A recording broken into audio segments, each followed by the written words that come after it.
You are listening to the Mark Lesko Podcast, a podcast by diehard fans for fans. Mark covers all things Penn State football and the Pittsburgh Steelers, as well as anything related to the sports and fitness world. Tune in weekly to listen to a couple of dedicated fans talk about these topics without filters. Thank you for listening to the Mark Lesko Podcast.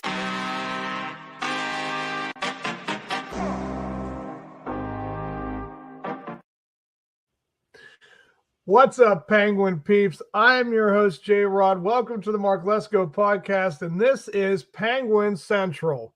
Hey, I said they were going to take 2 out of 3 on this road trip in the West, and I was right. Not about the games, but specific games, but I was right. They were going to go 2-1, and they did. 4-2 on the season, guys. So far, really good. I'm very impressed with what I see. Let's just dive right into these recaps, shall we? So we have, in the first game, we had the Ducks beating the Penguins after starting that game out so strong. I mean, take a look. You know, in this, if you see it over here, we had 2-2. We tied it with 1-1 in the second period, and then just that last second goal. You know, if they don't have that and we go into overtime, maybe win this, we would have a 3-game stretch in the West. That would have been pretty awesome. But I think the Ducks are fairly good in their own division. But, you know, you look at like the periods, like first period, 15 against 6 to get 6. I mean, my goodness, 15-6 shots on goal. We did outshoot them 25-22, but again, they just kept going back and forth. They had 10, we had 7, pretty even in that second period. And then the third one, they just got away with it in the last shot with like about a minute and a half, 2 minutes left. You see the shots on goal that we outshot them, but the face-off percentage, it seems like teams are out winning. They're beating us out in the face-off percentage. And then in the power play, look at this. 6 penalties by the Penguins in that game. Good God. Clean it up, defense, and clean it up, players. I'm just curious to know, I think it was all the defensive guys. 1, 2, 3, 4. No, Reichel got nailed and Crosby got nailed. Okay, so yeah, it's crazy to think how many guys went in the penalty box and they got 2 goals from that. You take that stuff away, you clean all that up. Obviously, you know, you don't lose that game or it doesn't look that ugly. But, you know, the thing that's interesting when you see how many hits that they get, you know, it's like they don't get a whole lot of hits, but they also have a lot of blocked shots.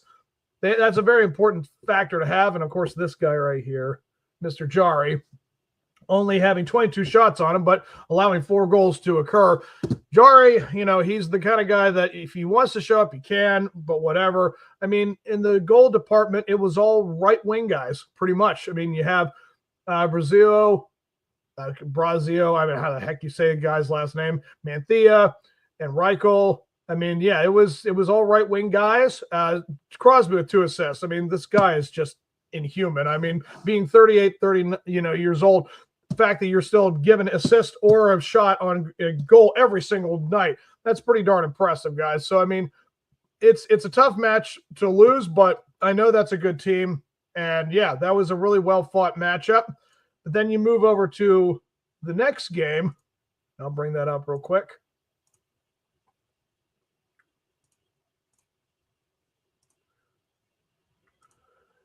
So, yeah, you look at this result, of course, 4-2 against the Kings. You see how it started out. Kings took the 2-goal lead in the first, and then we tied it up in the second, and we took care of business in the third.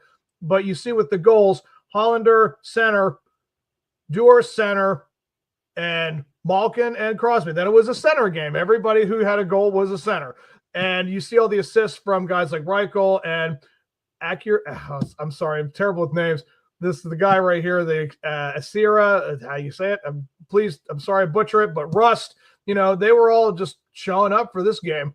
And, of course, the big thing with winning a game, if your defense gets you some assists, that's really what it's about. 1 assist from Shea, 2 from Witherspoon, and Carlson had a great game. That's a good thing, encouraging thing to see there. But, you know, you see how many penalties they only had. They only had the 2, and that was from – who was that? All of them were Crosby. He's a bad man. But the fact that it didn't really hurt them because they didn't get either one of their power play goals.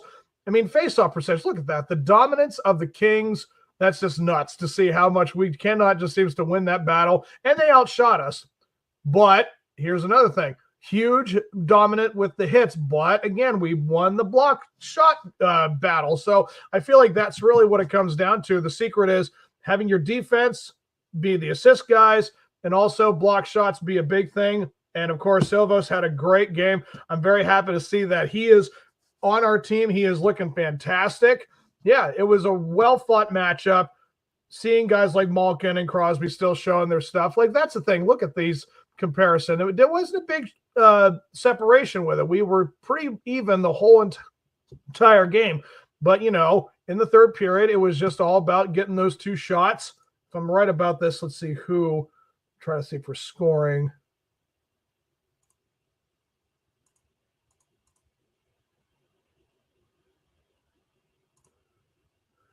Yeah, so it started out with Warren and Filia doing it, but then Malkin had his power play goal, and Connor Dewar had the tie game.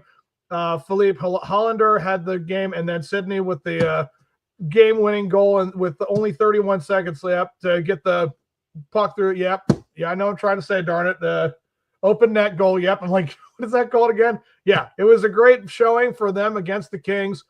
And then you move on to the final game in the West.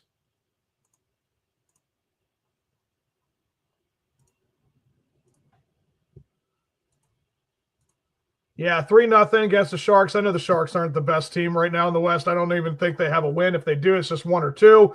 It's not a great team, but yeah, look at this massacre. 18 goals in the first period. I mean, whoo-wee, that's pretty impressive right there. For these old guys and how many guys they have young, that's pretty darn good. But they still outshot us 31-27.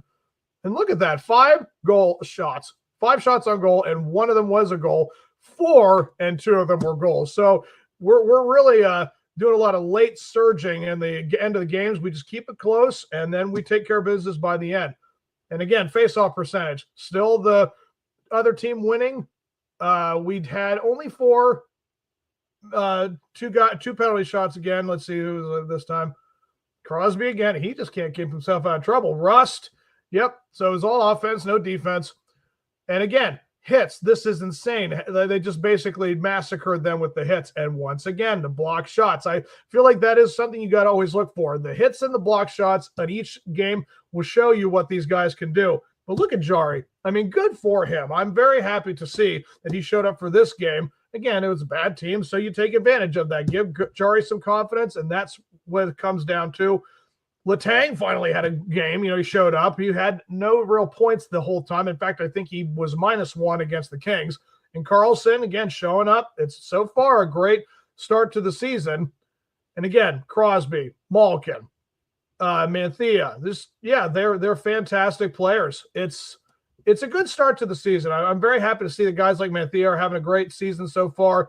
Reichel's doing pretty good, always having an assist or goal. And, of course, Malkin and Crosby doing some spectacular things as always. Yeah, it was a great West Coast trip.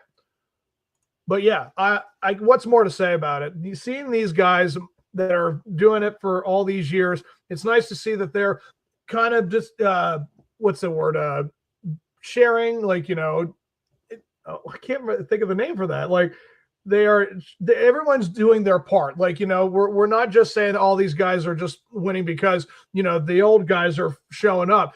But, again, Manthea and Hollander, Reichel, it's nice to see that these guys are doing what they're doing. Even Kendall, young rookie, he's doing some pretty spectacular things.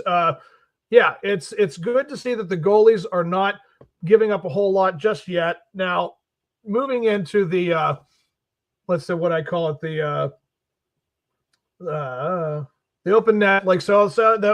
Everything else segment will be an open net conversation. Let's look at the upcoming series against the Canucks. Let's see. We have the Canucks, we have the Panthers, and we have the Blue Jackets. We're home for the Canucks. We're going to be at Florida, and we're going to be home against the Blue Jackets. If I'm right, Canucks are also 4-2, and it's tomorrow night, Tuesday. Today is Monday, so tomorrow, Tuesday, Canucks, they've got a good record as well. Again, start of the season, it's going to be a good matchup, but it's going to be a home. So if we take advantage of that, that'd be great. I'm going to predict, let's see, in the first period, I think it's going to be 1-0 Canucks. And then I think in the next second period, I think we're going to have a goal, but they're going to also score a goal. So make it 2-1. And then I think we're going to tie the game 2-2. And then we may go into overtime. I'm going to predict that. We're going to go into overtime. We're going to win that game 3-2 in overtime against the Canucks at home. And then the Florida Panthers game. If I'm right about this, they are just one game under 500. I know they've had kind of a losing streak. They've lost 3 or 4 games these last couple of games. I mean, yeah, Florida is always competitive. It's like the start of the season. You know, it takes some time, some teams to get going. But for that game, I'm going to predict it's going to be in the first period, I'll say it's going to be scoreless. I'm going to 0-0 after the first period. The second period, I think we're going to each have 1-1. So it'll be 1-1 and then going into the third. And then I think we're going to, unfortunately, slip. It depends who's in the goal box. If it's Jari, I think we're going to suffer a couple of goals, and I think we're going to probably lose to the Panthers 3-1. It's just going to stink, but it'll be in Florida. So it is what it is. And then the Blue Jacket game. We know the history with Sidney Crosby and the Blue Jackets. I think he has the most goals against that team in his career. If it's not, it's either Philadelphia or Columbus. It's one of the two. But, yeah, I expect him to have a good game. I think I'm going to see 2 goals from Mr. Crosby. And I think for the first period, it's going to be 2-0 Pittsburgh. Then it's going to be 1-1. We'll have 3-1 by the third. And then I think for good measure, we're going to see 2 more. And I'm just going to predict 5-1 against the Columbus Blue Jackets. So, again, another 2-1. I think we're going to go 6-3.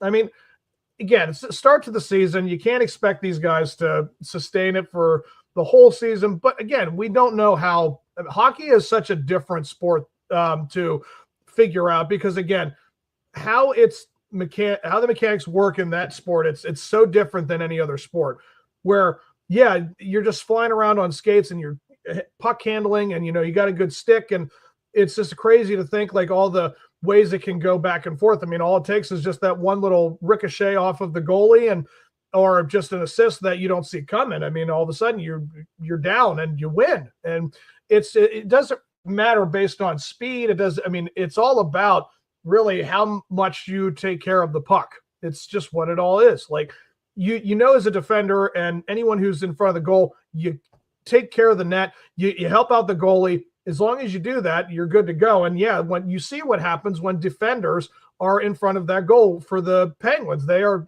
winning those games very convincingly. I don't remember exactly what the Kings' record is. I think it's around 500 or so, but yeah, it's nice to see that these guys have started out this season so far at this point.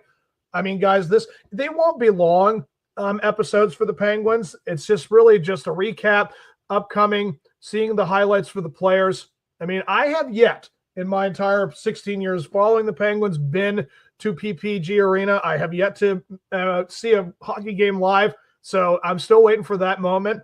Hopefully it's next year. This year it's going to be tough. You know, I got a lot of things going on financially, but I hope to see next year do something with the Penguins. It would be a great thing to see, but hopefully that I can see them right before those guys retire. That would be a really cool thing to say. At least I saw them in person too.